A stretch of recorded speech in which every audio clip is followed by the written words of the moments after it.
So thank you guys again for taking the time out to join me today in this discussion. We got Sam from Time Sensitive Podcast. I'll go ahead and drop the information in the video so that way everyone can follow and subscribe and check them out. But Sam, if you could tell us, everybody, if you could tell us a little bit about yourself, why you wanted to join this conversation today, and then Sam, a little bit about your podcast before we get going. Yeah, my name's Sam Broker. I've done a podcasting for about a year and a half. I could be wrong on that. But we cover movies. We cover things that might have flown under your radar. So we do those smaller movies. We're not doing any Avengers or Star Wars movies. So we're keeping it a little bit smaller. And I think that's a good way to kind of get some perspective when it comes to this particular conversation. I will say I am no expert. We are armchair movie critics, so we love the medium of film, and we love talking about it. But by no means am I an expert in the field. I'm just happy to learn and listen as much as I can here, and then I'll throw in some perspective where I can. I'll let Ian take over from there. We're happy to be invited to talk about a subject that has definitely been in Hollywood's viewpoints for a number of years and has hit hard in the last 5 years, I would say, at least publicly and through social media. Again, echoing Sam's comments, our show is not anything special. We don't tackle special issues or anything, but we are fans of film and we enjoy talking about it. That this was a cool opportunity for us to get a different perspective on what we do on our show. And I've watched, Ken, I've watched a number of your videos now, and I was just excited to be here to be able to listen in and hear what your panel, who I think I've recognized a couple of faces,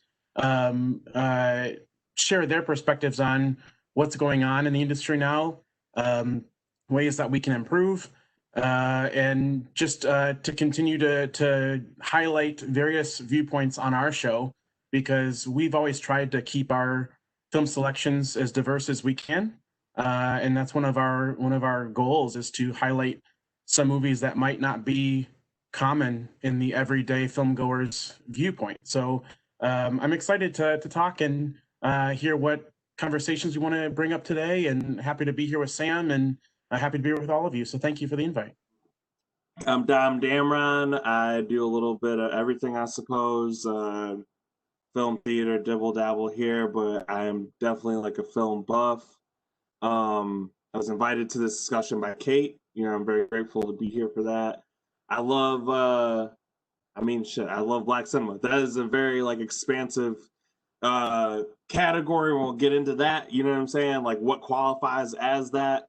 But even with the gems that I've seen, what I realized today, and specifically in the last week, is I haven't even seen half of it. You know what I mean? So I love how rich and weird and just there's just so much that goes into making Black films that if you have one perspective of it, you end up missing a whole side of it. So I'm definitely excited to engage in this discussion today. So we'll start off and dive in and talk about the topic of race and the Oscars. So it's been pretty well publicized, issues with diversity when it comes to Oscar nominations, and the individuals who wind up winning if they're lucky to even get nominated. So tell me your thoughts on that disparity in between Oscar nominations and actually winning those awards when it comes to race. Oscars, we can say what we want on this, right?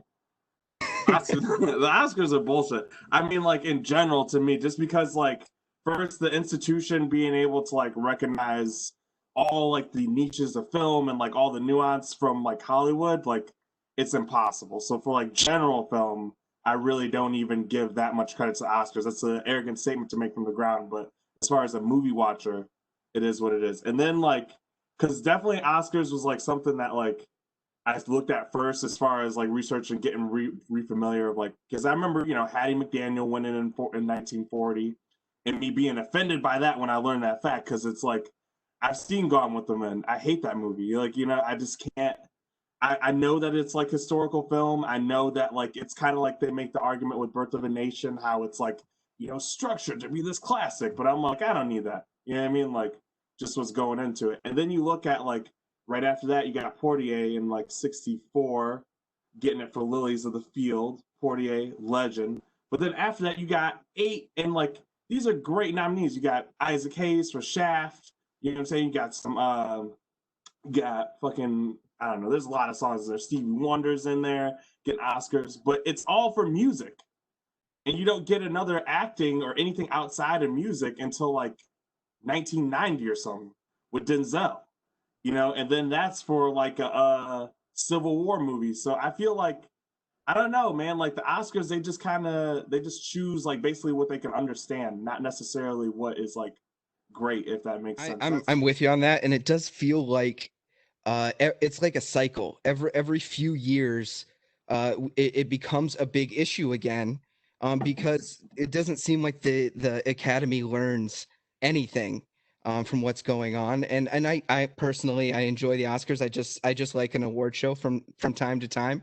But Oscars So White, that hashtag when that came big, that was 2015. That was 5 years ago, and we're still in that issue. And it does seem like every once in a while it's an Oscar is thrown in that direction just to kind of be like, yep, we listened, we heard you, and then the next year it's 5 white nominees again. So like there's like a lot of like cash incentives that goes with that. And I remember looking up these stats, like 85 is when you get like the first what could be considered like black film nominated for Best Picture, Color Purple, right? And it's like the thing that kind of stood out to me is just like access within the industry. You like, now you have your Ava DuVernays and stuff like that that can actually like be like, she's from LA, but she's also in Hollywood. Like she can claim both. But it had to take like a Charles Burnett or somebody like that who couldn't like get all the way through, or even like a Singleton. Like, you know what I mean? You look at like Boys in the Hood. Like Boys in the Hood, to me, I love that movie so much because it is like literally like if you pick up one of those how to write a great script, it's like one of them. And you always read those books and you're like, man, like whatever I write out of this is gonna be dry as hell because y'all making me follow these steps. But he did that, and that movie is like excellent, right? But he still couldn't be like James Cameron or something. Like, you know what I mean? Like I feel like the story of the Oscars is like the story of like black access to capital and being able to beat producers and shit. You know what I'm saying? Like they're just now starting to like let that money come out. You know what I mean? A little bit, so that way we can start making films that are a bit more diversified. You know what I mean? But I agree, because if you get those nominations, not even the wins, if you get those nominations, you become a desired commodity. You become somebody that producers and executives want to put in their films. They want to be able to put Oscar nominated before they put your name in every trailer that comes. And if you don't get those nominations, it makes it a lot more difficult to sell, which is a weird way to put it. But it's a lot harder to sell those movies if you don't have the quote unquote prestige behind it from these awards. This topic is interestingly relevant because I believe about a month ago, the Academy announced that it was going to institute what they called diversity requirements for eligibility. Now, in typical Academy fashion, they announced something like that and then didn't give any follow-up, nor have they provided any details as to what that means. We can only look at some of our comparable scenarios in the UK. The British Film Institute has diversity requirements that relate to narrative, theme, participation. The term inclusion rider is another prominent thing inside the industry when referring to hiring practices. Certain actors will not be chosen or will not take roles that do not have a diverse background of people working on set or part of the filmmaking process. But the thing that always, the argument that I don't subscribe to is that this is a studio burden, that this is a constant conversation that it's not the Academy that's making the rules and causing the issues, it's the studios that aren't given the opportunity, which I think is true, but it's much easier to govern a body that is designed to facilitate the film conversation broadly rather than a specific studio. For example, Disney has a long history of having both exclusive and inclusive film practices in their narratives, in their filmmaking practices, in their entire brand. And Sam is right, there is a brand that comes with an Oscar, but there's been a lot of backlash to the Academy making a move like these diversity requirements for eligibility, and I don't think that's a correct move. The Academy is doing something, whether they've been able to define what that is yet or not, or whether they've been able to get feedback or not. They've at least made a step, whereas studios don't appear to be making any kinds of steps, at least publicly. There have been moves that have been announced that have kind of fallen off, but the Academy is really the only body that's announced something and has followed through with it. I'm speaking directly to their inclusion membership, expanding their board of governors. Dom already mentioned David Duvernay is now a member of the board of governors. A hard-fought spot, which should not have been, but it does take a lot longer for especially a female person of color to gain that notoriety in Hollywood, and that's where the problem is. But if the Academy is going to try something, we should embrace that goal, work to find details to it that we can make it realistic, because the studios can't be relied on to make those decisions. And I don't see, I mean, if the Academy is going to create what we cement as film history, Dom already brought up a number of different filmmakers and films themselves that when I think of the Oscar, are synonymous to me. But the Academy has that role, and I think we rely on them too much to be reflective when they do have the policy or the ability to create policy change. And just to write them off as a reflective body, as one that's only responding to what the industry is doing, diminishes their ability to actually create change that they've seemed to be intending to do. I don't think they're inherently a bad organization. They are a bit disorganized, right? They're putting the cart before the horse a little bit when they could be consulting with members. This new vast membership that they've been purporting with young voices, a diverse group of people that they've invited. I think the Academy membership has increased 30% in the last 5 years, all intending to make changes here. But to dismiss the Academy as an organization that doesn't have diversity in mind is incorrect, when they really could be a force to make studios or convince them of those more financial benefits, as we've mentioned already. About 15 months ago, Jessica Chastain, we're really good friends, and we had such a great time working on The Help. She wants to do comedies, and I want to break out of period pieces. So I love them. They've been kind to me. But I kind of want to play someone who resembles me in some fashion. So she contacted me, and she said, I want us to do a comedy. And I'm like, yeah. And, she had an idea, and she went off to work. I went off to work. She called me maybe 6 months later, which would have been like last March. And we were talking about pay equity and with men and women. And she was like, it's time that women get paid the same as men. I'm like, yeah, Jessica, it's time. And, we were dropping F-bombs and, getting it all out there. And then I said, but here's the thing. Women of color on that spectrum, we make far less than white women. So we're going to have that conversation about pay equity. We got to bring the women of color to the table. And I told her my story, and we talked numbers. And she was quiet, and she had no idea that that's what it was like for women of color. And so she said, and I'm probably going to, I don't know, these are happy tears. Yes. I love that woman because she's walking the walk, and she's actually talking the talk. She said, Octavia, we're going to get you paid on this film. I said, I would love to do your film, but here's the thing. I'm going to have to get paid. And then she said, of course, and you and I are going to be tied together. We're going to be favored nations, and we're going to make the same thing. And you're going to make that amount. And fast forward to last week, we're making 5 times what we asked for. Yes. Jessica Chastain believes she is walking the walk. That's great. And we want to, now I want to go to what the men are making. I want to get there. Yeah. But right now, it feels really good just to be in that Right. That's right. conversation. So Talk about gender inequality of pay, because a lot of the women who've stepped forward, and I stand in solidarity with them, okay? What they're getting paid, which is half of what a man is getting paid, well, we get probably a tenth of what a Caucasian woman gets. And I'm number one on the call sheet.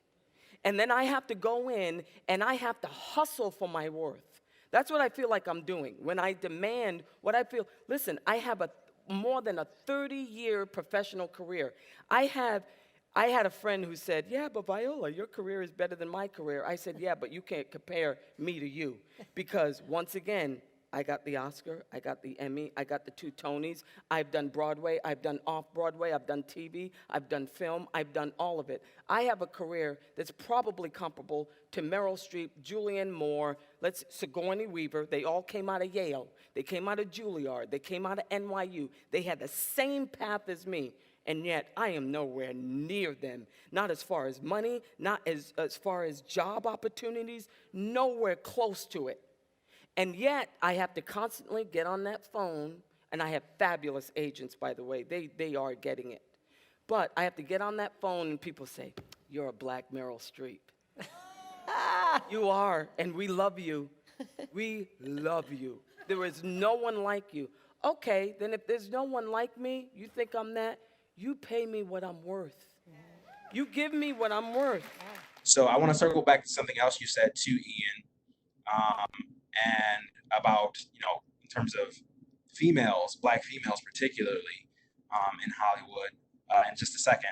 So we've got, outside of like your Will Smiths, your Denzel Washingtons, maybe Octavia Spencer, those are black actors and actresses that, for the most part, at least your common moviegoer should be relatively familiar with. In turn, though, it is kind of sad to say that certain actors or actresses, such as maybe an Anna Faris, a Dane Cook, and Owen Wilson, not all horrible actors per se, depending on who you're talking to, but those individuals might be held in a higher regard than a Michael Ealy or an Anthony Mackie or a Lorenz Tate. And so I was watching a clip that Viola Davis actually was speaking on from a couple years ago, and she was talking about how she was essentially referred to as the Black Meryl Streep. What are your thoughts on how Black individuals are portrayed in Hollywood, and why do you think they are portrayed that way? So I want to go back to like the Anna Faris comparison and like those like those what we look at as like success. I don't know if I want to challenge what we look at as success, but like I kind of look at like how the Oscars are conceptualized by the people. Like we know that yes, they carry this prestige with them, and like they have this certain like cash prize attached to them. But at the end of the day, like we've known for a long time, like this is just like a industry advertising thing. You know what I'm saying? Like people lobby for these awards. And so the legitimacy of those awards, I feel like, have been undercut and known for a while. You know what I'm saying? It's like, to me, it's based on like, I don't know, I pay reverence to who I pay attention to. You know what I'm saying? Like, I go back to like Charles Burnett. Charles Burnett is like, to me, if you want to find out where the genealogy of like shows like Atlanta come from, go back to Charles Burnett. Because like, he was like, you know, he was in Watts in like 1965, like documenting that shit, you know what I'm saying? But he also brought like this just completely different flavor to how we are portrayed in like film.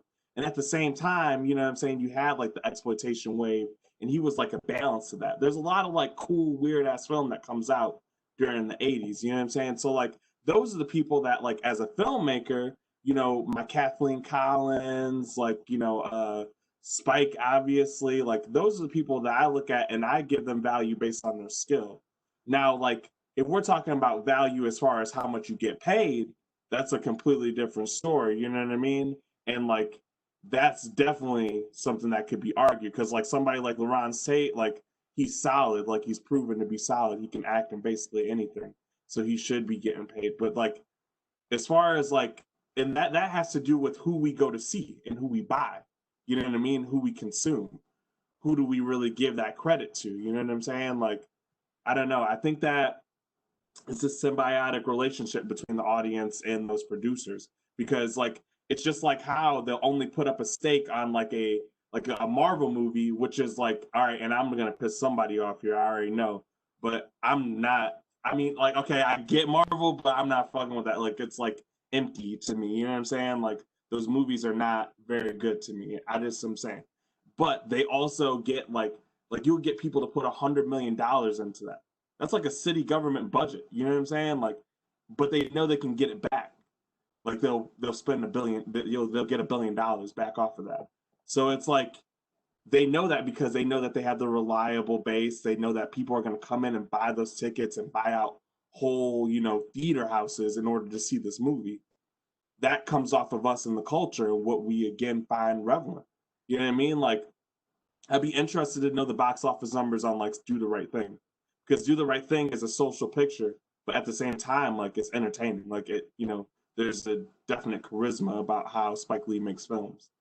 Yeah, Really quick before anyone else goes, Dom, I just checked. Do the Right Thing. Budget was $6.5 million, and they made 37 off of it. That's a good little flip, right? Like, I mean, I'm saying, and he knew who he was selling it to. He knew where it was going, So, and like movies are completely different than the early '90s. That's a whole different discussion about how you even sell movies. Like, I would argue too, this traditional model of how we distribute movies, and particularly even like looking at these large distributors, I don't know if it's necessary. You know what I mean? Like, if music can have a house show, then why can't movies? We traditionally keep like putting Oscar up on that pedestal, then Oscar's going to continue to have that power. But then it's also like, even the movies that do get Best Picture, like they're not even all that great. They're, they haven't picked my favorite movie in for the year in a long ass time. You know what I'm saying? So I'm saying, like, who makes that determination? Is it them or is it us? What we're seeing is a lot of studios are just afraid and to go along with what Don was saying, afraid to market some of these independent movies, and that's why you're seeing these smaller budgets for Black directed or Black starring movies, just because they're like, ooh, can we make the money back? And then the whole discussion changed after Black Panther, where that is a huge successful. I know it's a Marvel movie, and I'm not a huge fan of Marvel movies either, but it was wildly successful, and then we're realizing oh yeah, all of these phenomenal actors we have can be in other things, and slowly but surely, with I think that movie, I'm hoping that movie is a turning point, but who knows if that was just a blip.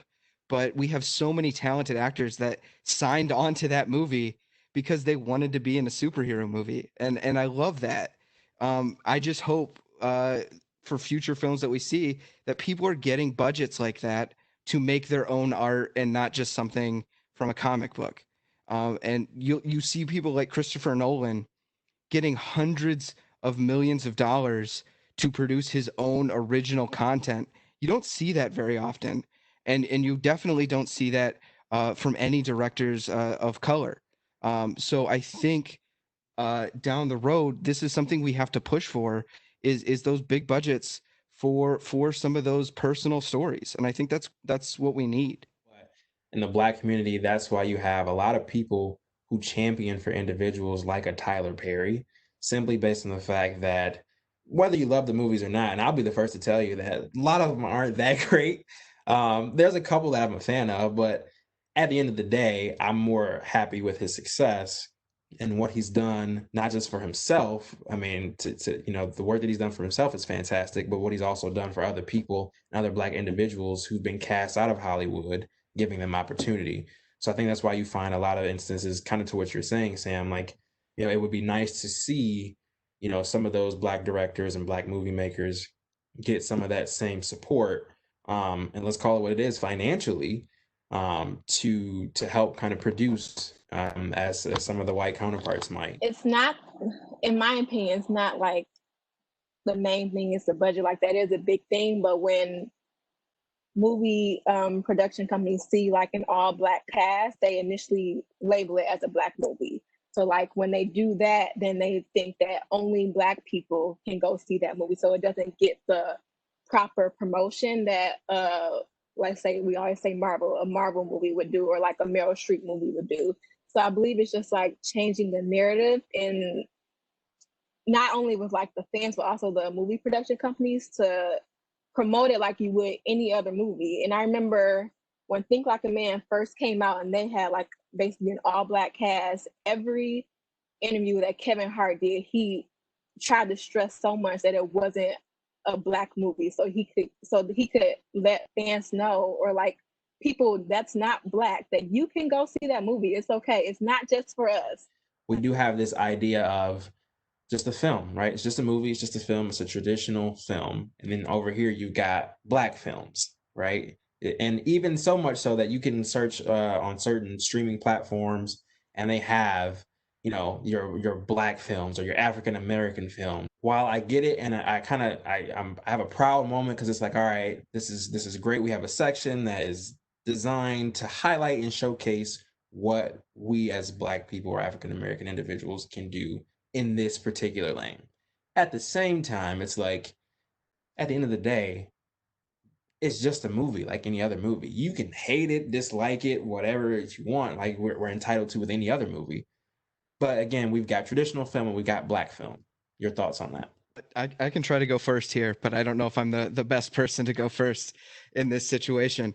But what I will say, growing up, I don't really see it through that lens as much anymore, just because we're seeing a lot more prestige films with starring and being directed by people of color. But growing up, all I saw when I thought of a quote unquote Black film was either a story that the studios decided, oh, let's repurpose this with an all Black cast.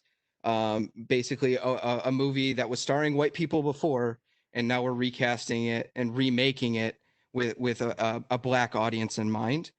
Which, all in all, I don't think is a terrible thing. We're still getting stories, but it also feels like we're recycling material just to pander a little bit, which I'm not a proponent of. I like new stories.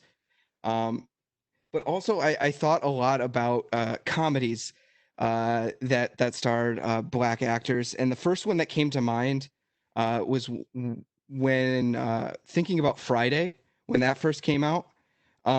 That wasn't directed toward me. That wasn't trying to get me as the audience for that movie. It's a great movie and it's super funny, but it was not promoted at all in any way that I would have seen it. I had to see it through other people. People had to recommend that movie to me for me to go out and see it. And I think that's what frustrates me so much. And Dom mentioned the show Atlanta. It is probably one of the best shows I've seen in the last 10 years. And the cast is incredible, and you keep seeing that because they keep getting cast in bigger and bigger roles. But that show is not made with me in mind, a suburban white kid from Michigan. But it's still fantastic art, and it should be promoted, and it should get the same kind of advertisement time as I'm seeing ads for devs all the time on Hulu. Which, I mean, come on, this weird sci-fi show, or this incredible show with an entirely Black cast that has won awards. It has won the Emmys, and it's won Golden Globes, and it still doesn't seem to get the kind of advertising that it deserves. So, like, I definitely thought a lot about like this subject because it is very, in my opinion, convoluted, right? Like, I'm like, initially, all right, so to me, a Black film centers on the culture. You know what I'm saying? Like, there's that new joint that came out on Netflix, The Old Guard, that has an African American woman director, but that's not centered on the culture. So do we call that a Black film, or does it mean that the filmmaker that's making it is Black, therefore it is a Black film? Because then I look at things like Amistad, which was directed, you know what I'm saying? Like, that's directed by Steven Spielberg. Do we call that a Black film, right? You know, and then also, does Black only, because like I think about In Africa, they don't refer to themselves as Black, they refer to themselves largely by their nationality. So like a movie like A Dry White Season, which was made in South Africa in '86, which, you know, if you haven't seen that movie, that's like the Boys in the Hood of South Africa. Like that movie is so dope. And that's also one of, if not the first, one of the first like African American women to make it a major motion picture in Hollywood. She had to come to Hollywood to make that movie because she would have died in South Africa making that movie. But it's like, does that count as a Black film? If Black culturally being a thing that is homogenous to America, like, how do we cut that line? I'm not exactly sure, you know, but I think it definitely starts with the culture. I think that, like, you know, I think that there has to be something about the culture and the narrative in order for it to qualify as a Black film. I do get the detractions from putting things into like a Black film category, but I'm also like, we have so many stories that are specifically, that can only specifically be told through us, that that category like has to exist. You know what I'm saying? Like there's just so many, and there's so many things that we haven't gotten to say yet. You know what I mean? That the idea of like just busting down the barriers and putting us into the drama category almost to me is like, are we going to make sure that those films get seen? You know what I mean? Because there's a lot of films that are made by our people that aren't getting the attention that they deserve as it is. So it's like, you know, I kind of see it. I see both because, you know, I definitely want to be recognized, you know, once I get that point, by my merits as a filmmaker. But if I'm making a movie about my culture, I want people to know that this is a movie about Black people. You know what I'm saying? Like, and that this is at the center of the narrative. Because then again, too, like, I guess I'm seeing it like, you know, Joe Schmo comes to see my movie, right? And like, this is clearly about my experience as a Black man, right?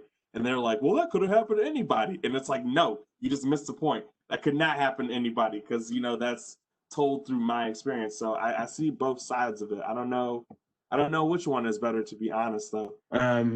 I think the concern here is that budgets do make a big difference in what audience you can get, what kind of film you can make. Doesn't mean that it's less or more authentic because of its budget. I'm just thinking of Sam brought up the Black Panther as an example.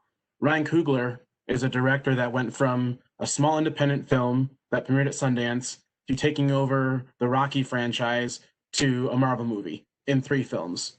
That's virtually unheard of in any type of structure for a director, let alone a director of color. But I think the concern here is that budgets and studios do make a lot of those decisions for filmmakers, and filmmakers don't get to make those decisions themselves. So when we don't have leadership in studios that are willing to take those risks financially, whether they are big budget or small budget, because $1 million is still a lot of money when it comes to making a film, you can do a lot with that. I think the concern, though, is, are those funds being used correctly to work to advance a cohesion of what we consider race film? Does it fit in the collective universal narrative, or should it? That's kind of what I heard from Dom, is maybe a movie that he makes as a filmmaker in his own right isn't designed to have universal appeal. And I think that's the unfairness that I'm seeing with how movies are distributed and paid for, is they almost, if it's a person of color directing a film or with a narrative trying to be presented, it has to prove its universality. But a white filmmaker doesn't have to prove that. It just is that way. And I want to allude back to Ashley's comments too, regarding the level of films that we've been talking about, these great films over time. Kaylin, you brought up Tyler Perry even. I think there is an inherent issue in American film society that is reflective of the country at large and the culture at large, is that we allow white art to be mediocre, but Black art has to be exceptional in order for it to get the same type of recognition. And that's frustrating in a number of levels, but it's even more frustrating when it's being a hindrance to projects that are authentic to the Black experience, whether that's a Black filmmaker making it, or a white filmmaker making it. I think about this in terms of the LGBTQ community. Does a person who's not a member of that community have the ability to tell the story of an LGBTQ person as authentically as someone who doesn't? Or does an actor who is straight or cisgender have the ability to perform the same role, exemplifying a person of that community? And it's starting to get a little frustrating in all different levels of the film community that this exceptionalism has to take place in order for it to get on screen, when really the authenticity should be what's getting it on screen, and authenticity can drive exceptionalism. It shouldn't be the other way around. Why are you, separating us from the rest of the films? That's not always a bad thing. And I think it's kind of tied to the culture and the world that we live in, where inclusion is the biggest thing, it seems to be, no matter what we're talking about, whether it's race, whether it's gender, all of that. Just inclusion is a big thing. And I go back to something that I even tell a lot of people all the time, is that while inclusion is super important, everything isn't always for everybody. I just want to add this, and I don't want to get like too off track or anything like that, but like I think that you also have to have like a discussion, or at least like incorporate into this discussion, like how these studios are going about making their wagers on what they put up. Like I think about like all right, ratio wise, are you going to the movie theater more than you're watching movies on television? For one, I would say for myself, I'm definitely watching movies at home on television. I'm watching more television than I am watching movies. And the television format has essentially turned into like short films, you know what I mean? Like hour-long short films. And so I'm looking at like I May Destroy You, which is like the shit. You know what I'm saying? Like that show is amazing. Or somebody like Issa Rae, who like went from YouTube to HBO. So like the avenues of how that talent is getting cultivated is different too. And I'm saying like when we talk about the changing playing field, that kind of has to be incorporated in there too, because I think in general people are making less and less wagers on the idea, especially now post-pandemic, or not post-pandemic, but during this pandemic, and then whenever this is over, the idea of people wanting to go to movie theater en masse and sit together. You know what I mean? Plus, we live in like a very distracted world. I know for myself, I can't even watch TV without being on another screen. You know what I'm saying? So it's like the amount of attention span that we have for these long form movies. And I think that form itself isn't going to die by any means, but it's also the field's being diversified. So in that sense, we have different chances to tell different stories because, like I said, like I feel like there's more opportunities in these avenues where traditionally like people would say, oh, it's lesser to go to television, or it's even for like a YouTube show, like you can get paid now because like YouTube gets more views than all the cable channels combined. Like that's a thing, So I'm saying like how we quantify what success is and like what it means to be, getting whatever. Because I'm like legitimization, like I'm not even worried about that. Like, I don't think anybody can tell me I'm legit unless like they really know who I am. You know what I'm saying? Like, so the idea of collaboration, though, I think that always goes down into the profit line or profit, the bottom line or whatever. And people are determining different ways to secure that bottom line. Dom, I'm curious if you had a project to release on a platform of any kind, would you select to go with a Netflix style release, or would you choose to go with a big budget studio theatrical release? Do you have a specific goal for a project? Boom, watch this. Watch this. All right, so check this out. I would do it. All right, so like for my movie that I had made, I did a house show. I cooked potato tacos. I invited people over to the crib because I was like, I want people to be able to see this movie and have a actual dialogue with the filmmaker. You never get that. There's nothing else. Even if you go to a concert, you can at least ask for an autograph afterwards. You cannot get that with movies, except in rare cases. So my thing is this. How is it not possible as an independent filmmaker to just try and distribute this shit by yourself, right? You know what I'm saying? Like, you do house shows, how music does house shows. I know friends of mine, they're not necessarily rocket scientists, and they will book their own Midwestern tours, right? So then they do this thing, and then that works as like a proof of worthy investment for a larger studio. you make your bag off of that little circle, and then it's like, okay, you guys want to buy the rights to this movie, give me like a good chunk, and we can split this up amongst us. And that movie didn't even make that cost that much to make. Because let me ask you this, while we're talking about production costs and stuff. World Star, these are like little videos captured on a cell phone, yet they have more narrative value than most things on Netflix. Think about that. You know what I mean? Like the infrastructure that it takes to make a movie is not as big as it was before. And that's the thing that's frustrating about going to film sets. It's like, I know that we need this, but do we need all of this? Like, I don't know if that question is asked a lot. You know what I'm saying? And let's like think about the movie Tangerine.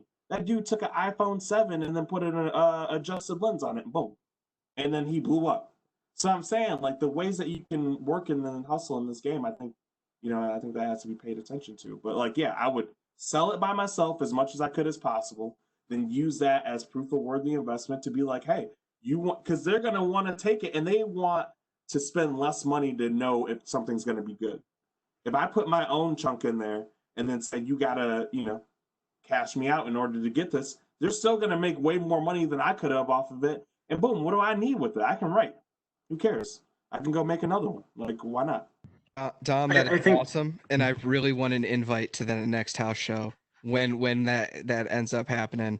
I'm going vegan. There's no more meat. I swear. That's fine too. I'm cool with that. Do you believe that outside of film, race has an influence on media and pop culture? So I'm talking TV, talking music, and what role do you think it plays in those avenues outside of film? Might be the broadest question you could ask, I think, ever. And the answer is yes. It has a massive influence on all things, and I'm not going to talk too much on it, but on all things pop culture. You can see so many things, especially in, I think probably in music the most, in seeing how it has influenced, how it has kind of been, not necessarily taken, but utilized by white audiences and kind of. Yeah, I'm gonna say it's taken. The style was taken to kind of make it a little bit more palatable, quote unquote, for white audiences. But like we had the blues and jazz and all of these things. If you want to go way back, that has brought in so many different styles of music. It's impossible to go back and not see black influence on everything music and all things black pop culture. So yo, check this out. I'm gonna blow your mind. All right, so look, the culture, yes, has had an indelible influence on all things, but race, they want the culture without the race. That's the thing. You know what I'm saying? They don't want black people, they just want black shit. You know what I'm saying? Like that's so evident. You know what I mean? Like they don't like. I was watching this movie today. I watched, man, a lot of black film in the last like 72 hours. I definitely got chunked up. But like I watched this movie called Field Niggas, and it's a beautiful documentary, man. Khalil Allah, I think that's his name. And he's from New York. He's dope. He made this movie basically. It's very impressionistic, set on the New York streets or not, like 125th and Hawthorne. And he's just like going down talking to like people that are basically living on the streets. And I'm like, they don't want this. They don't want this type of film. This is like real struggle. This is like actual struggle. You know what I mean? But it's like when it comes to like the shit that you can actually like take home with you, the fashion, you know what I'm saying? The lingo, the music that you can safely consume outside of black presence, any culture will take that. So that's my answer to it. It's like the culture is up for grabs. But when it comes to the people who made it, they don't want nothing to do with that, man. What Sam said about just white audiences you're taking it and making it more palatable as far as like black culture, black things.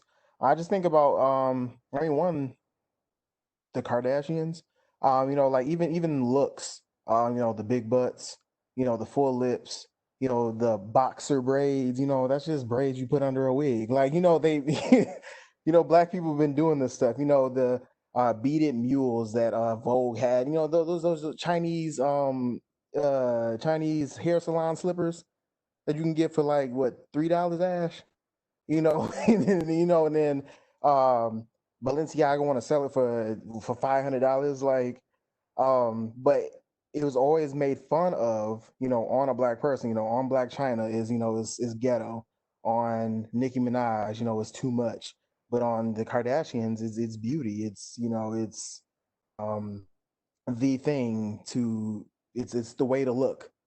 Um, so and that stuff, of course, it always bothers me. I always say, everybody want to be black, but they don't want to be black.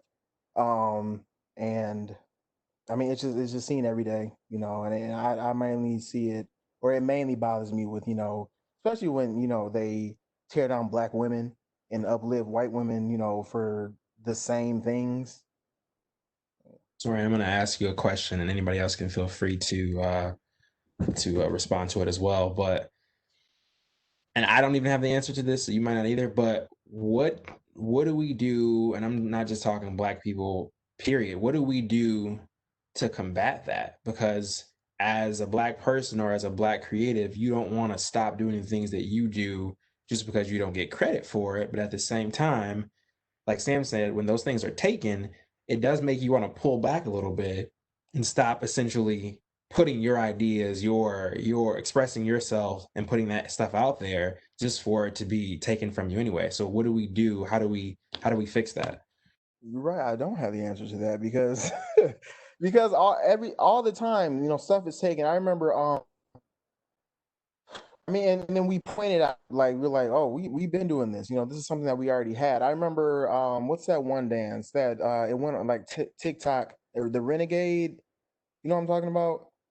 Everybody was doing it, but this one, young black teenager, she made it up, but it didn't get popularized until these two white girls were doing on TikTok, and then like later on, it came out that this black girl did, and then the white girls wanted to put her on, their TikTok, and they do it together, so they don't get called out or whatever. I mean, even though they got called out, so they wouldn't get I don't know, penalized or whatever for it. But like we for a long time we have been pointing out, like, this is our stuff, we've been doing this, and I don't know what more we can do. I mean, we don't have that much power to. I don't know. Like you said, like, I don't know. We as black people, one of our superpowers is that we create shit so fast that it's just like that shit becomes old. You know what I mean? Like I don't know. It's crazy. Like, I'm from the other side of the state, but I used to have to come back here all once in a while. And just remember this, like, I would listen to like my radio stations over there, and then by the time I got back over here, it'd be like 3 months later till I heard the song. And it seems like that same type of dynamic. You know what I mean? Where it's like, you know, they just kind of pick up the old shit. You know what I mean? I don't know what to do about that. What do we? I think that speaking within film though, like, we do have like the ability to imbue our culture with such a complexity that, like, music, based on time span, doesn't have that ability. You know what I mean? Like, we have all these different things working within film. You have the image, you have the sound, you have the costume, you have all these things to help show that this is deeper than you can understand.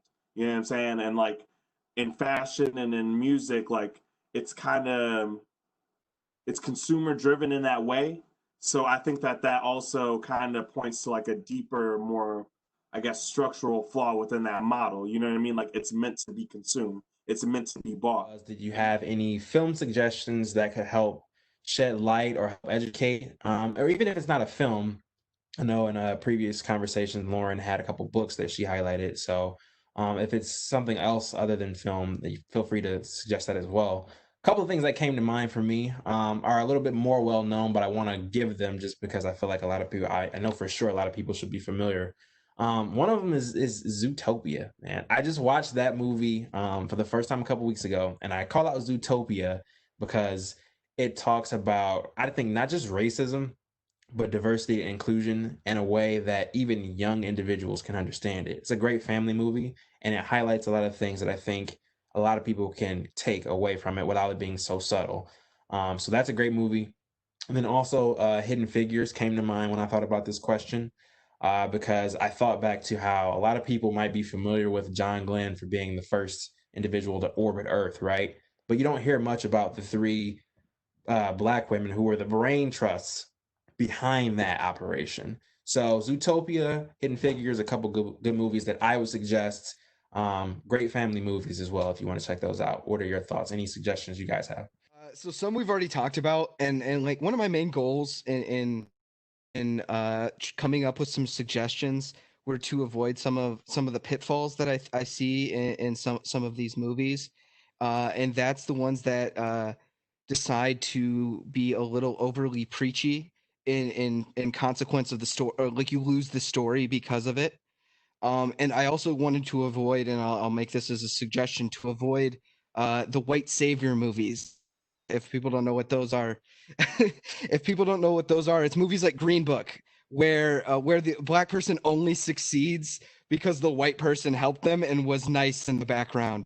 So avoid those movies at all costs. Know your grandma might like them because it makes it nice, but avoid those movies if you can.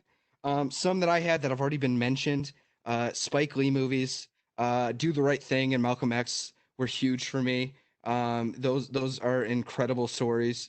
Two from 2018 that I personally love, and I had the privilege of being able to see it as like a double feature at the movie theater, was Blind Spotting, that stars Daveed Diggs.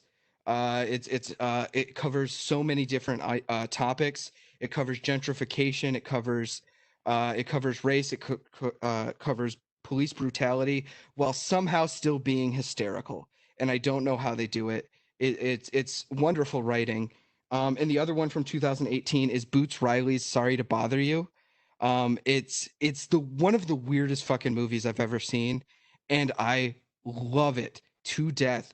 Lakeith Stanfield, people, if you don't know his name already, remember it. He is a superstar in the making. He is an incredible actor, and this is his first leading role, and he crushes it. Um, a couple other ones that I had in here. I just wanted the podcast a little bit. We did a movie called Rafiki, and it's something that I don't think I ever would have seen otherwise. It's a Kenyan love story, a lot about discrimination and things like that. It's made by a Kenyan director. It's fantastic, and it's well worth a watch. It might be hard to find. I will say that we had to find it through, I think, a library website. But it's excellent, and some of those smaller movies need to get called out. Starting right now, I May Destroy You on HBO. Like, the lady that's like the center of that, I don't know how to pronounce her first name. I don't even want to fuck it up, so I'm not gonna do it. I May Destroy You though. She did Chewing Gum, that's on Netflix. Man, that show, like, it's shit that you watch as a filmmaker. You're just like, man, I might just want to quit. You know what I'm saying? Because like there are people that know how to do this thing for real, and she is excellent. So I would just recommend everybody watch that show like right now. Go give her support. Charles Burnett, if you're not familiar with that brother, like he is very important in Black film. Like, he's just one of those independent people that never got to break through on the other side. I believe that if like he was in New York, he would have been just as big as Spike Lee, but he's just a very laid back dude. The movie I would say is My Brother's Wedding. It's just a weird, funny, tragic movie. You should watch it. You know what I'm saying? Criterion holds a lot of those. Losing Ground to me works like not do the right thing, but she's got to have it, but from a female point of view or from a woman's point of view, which I'm like, it's very interesting. It's a dope movie. And these movies, they characterize us as Black people in like a diverse way, like in a different way. The Mac is important as far as a movie. Like, I feel like that movie really, out of a lot of things that are called exploitation, that movie to me, and I'm thinking like particularly like the scene where it's like between Goldie talking and the Black Panthers, you know what I'm saying? And, they're talking about their business and I'm not about to give up my business. Like that exemplifies like a key discussion within our community. I think that movie hit the nail on the head. It's got Richard Pryor in it. Excellent movie. And then I know this is kind of crazy, but I'm gonna say my favorite comedy. I'm gonna give it a chance to plug it. Is The Wash, and not the old Wash, the new Wash with Snoop and Dre in it. I'm telling you, this movie is really funny. I've seen that movie like 100 times, like seriously, and like I'm just saying, like that's one of my favorite comedies. So I had to come up here and just give it like the stage that it deserves because it's a good ass movie. For example, just filmmakers of color, whether to get the experience of an African American in the United States. I mean, you just listed off 4 different films. Well, excuse me, 3 films and an actor on various medium and platforms. But I'm wondering, is the best place to start with a nonfiction style of film to learn more about filmmakers of color, or is it to go on a comedy route? Is it to go a less serious route? What would you prefer, or where do you think the entryway is there? Well, I mean, like, I guess if I'm like talking to another filmmaker about, what's the best way to watch a movie to make a film, is that what the question is, kind of? Or like, I don't know what, like, or as far as getting insight on like Black people, because I would argue that it's not definitely through watching a movie. You know what I'm saying? You should probably like go meet us. You know what I'm saying? Like that would be the best way to do that.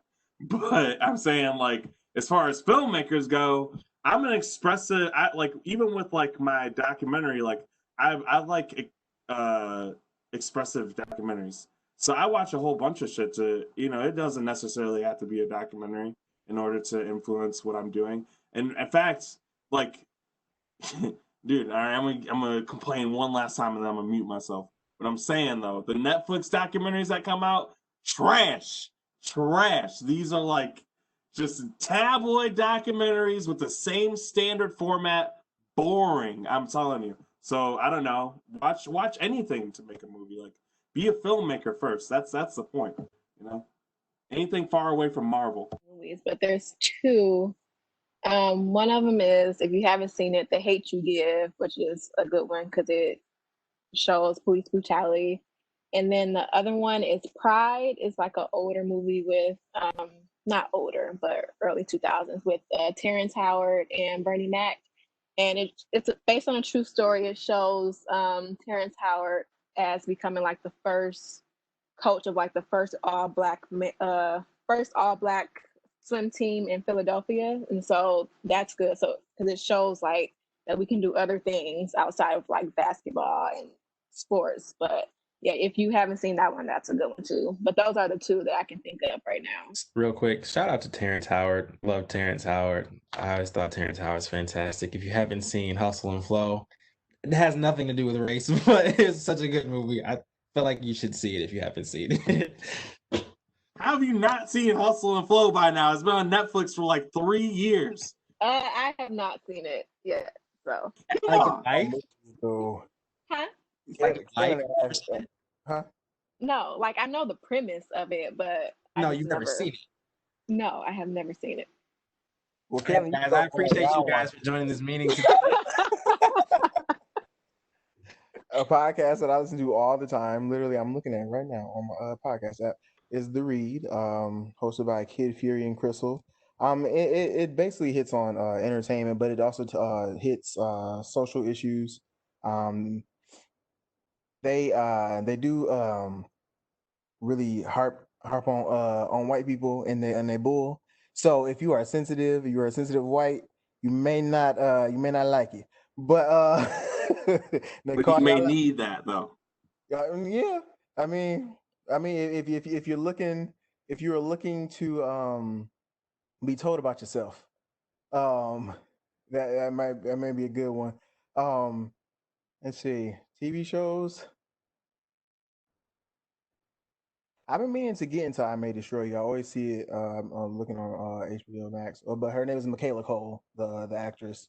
But yeah, I heard she does some good work. But Hey, I just wanted to thank you for letting me be on this podcast. This is like really dope. I love to talk, as you can tell. You know what I'm saying? So, I mean, I don't know. I love coming together, especially talking about something important and like relevant to being Black. I mean, I want more Black discussion all the time. So thank you for facilitating this. Thank y'all for being here for this. Dope. But my goal for this is to at some point circle back and have this conversation again not just about film, but on a number of different topics. Continue to mix the people up, continue to include different people, just because there's so many things that are tied to this one issue about race, that we all have different perspectives and viewpoints on, whether we agree on them or not. So again, I appreciate you guys for taking the time out to chat with me today, and look forward to doing it again sometime soon. Thanks so much for tuning in to another discussion. Make sure that you like and subscribe and even leave a comment at the bottom of this video. Check out Time Sensitive Podcast. I'll make sure to drop their information below.